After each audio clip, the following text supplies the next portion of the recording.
सोलापुरातील Akkalkot road MIDC परिसरातील central textile ही factory आहे आणि याच फॅक्टरीमध्ये जे आहे मनसूरभाई अन्सारी यांचं जे परिवार होतं ते या फॅक्टरीलगत जे आहे त्यांचं ते घर पाहू शकता की काल सायंकाळी 5च्या सुमारास जे 5 जणांचे जे शव सापडले ते याच बाथरूममध्ये सापडले.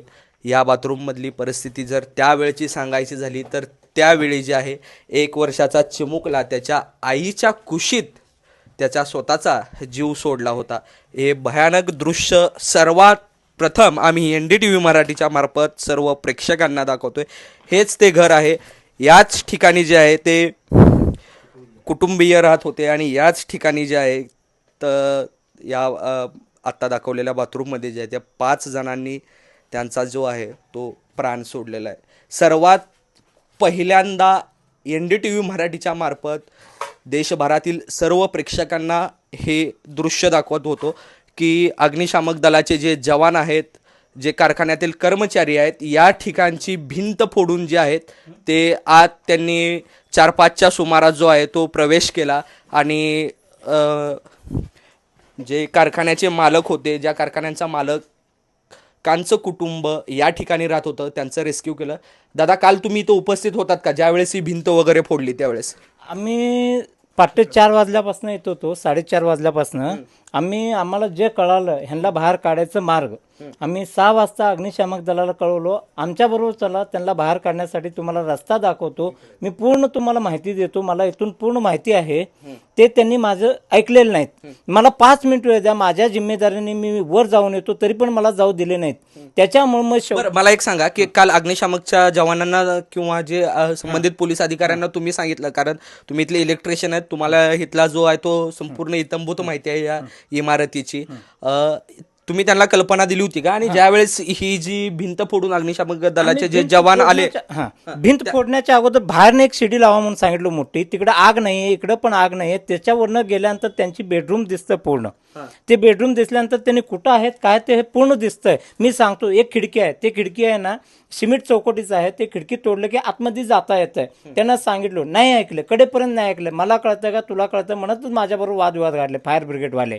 आत ज्या वेळेस आले त्यावेळेस तुम्ही इथं उपस्थित होता का? आम्ही शेवटची मार्क काय केलं, मी आणि माझं एक जोडीदार, त्यांनी दोघं मिळून न सांगता आम्ही आतमध्ये घुसून आहे ना मस्जिदमधनं आतमध्ये येऊन भिंत तोडून आम्ही आतमध्ये बघितलो काय कंडिशन आहे. बाथरूममध्ये 5ही मयत दिसले. आम्ही आमच्या मालकाला सांगितलं बाथरूममध्ये 5ही मयत आहेत. त्याच्यानंतर ना अग्निशामकवाले ते आले, चला चला म्हणत आले. आम्ही भिंत फोडून आतमध्ये घुसलो होतो त्यावेळेस. तेवढ्या वेळेत त्यांचं जीव गेलेलं होतं. तर मला एक सांगा की जी घटना घडली अशी माहिती सांगण्यात येते की 1 वर्षाचा चिमुकला मुलगा होता, त्याने त्याच्या आईच्या कुशीत जीव सोडला. तसं काय झालं होतं का? अहो, ते बाळा ना रोज आमच्याबरोबर खेळत होता. दिवसभरात खाली आल्यानंतर आम्ही त्या बाळासाठी आणि ते पोरं अनस म्हणून लहान 20-25 वर्षाचं पोरं, त्याच्यासाठी आमचं जीव धावपळ करत होतं वाचवण्यासाठी. आम्हाला फायर ब्रिगेडवाले काही कोऑपरेटिव्ह केलेलं नाही आहे, आमचं ऐकलेलं नाही. तुम्ही जावा, आम्ही तुम्हाला मार्ग सांगतो. त्यांनी आमचं काही ऐकलं नाही, त्यांच्या मनाने कारभार केले. बरं, मला का काय दादा हे सांगा की त्या लहान बालकाने जे आहे ते याच ठिकाणी आईच्या कुशीत जीव सोडला का? आईच्या खुशीतच होता त्याने. ज्यावेळेस तुम्ही ते बॉडी काढलो त्यावेळेस त्या आईच्या खुशीतच होता, लांब झोपलेला होता त्याने. आतलं काय दृश्य होतं? आतलं दृश्य आहे ना, एका पाठोपाठ असे 5 मैत होते आतमध्ये. हाच तो हॉल आहे, हीच ती बेडरूम आहे.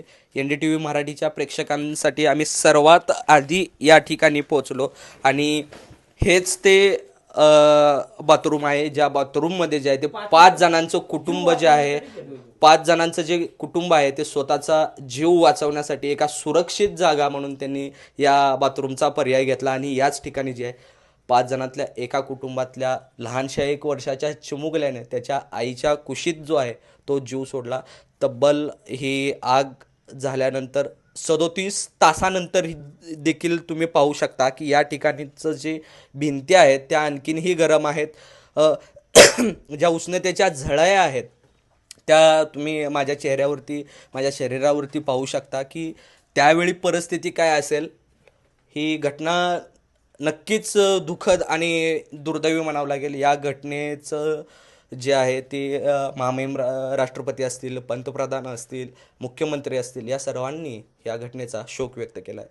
व्हिडिओ जर्नलिस्ट विजय आवटे यांच्यासह सौरभ वाघमारे, NDTV मराठी, सोलापूर.